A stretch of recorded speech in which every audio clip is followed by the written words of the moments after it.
আজকে সন্ধ্যেবেলায় কি খাওয়া যায় যেটা সকলেরই পছন্দ হবে?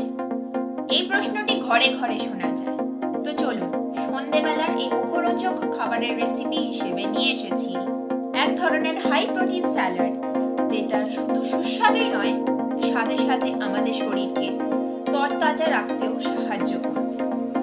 স্যালাডের ইউজড ইনগ্রিডিয়েন্টসগুলি যদি আমরা আলাদা আলাদা হিসেবে সার্ভ করি, তো অনেক সময় দেখা যেতে পারে যে কচি কাঁচাদের সেগুলি পছন্দ নাও হতে পারে, কিন্তু এই খাবারগুলি তো তাদের শরীরের পক্ষে প্রচন্ড জরুরি।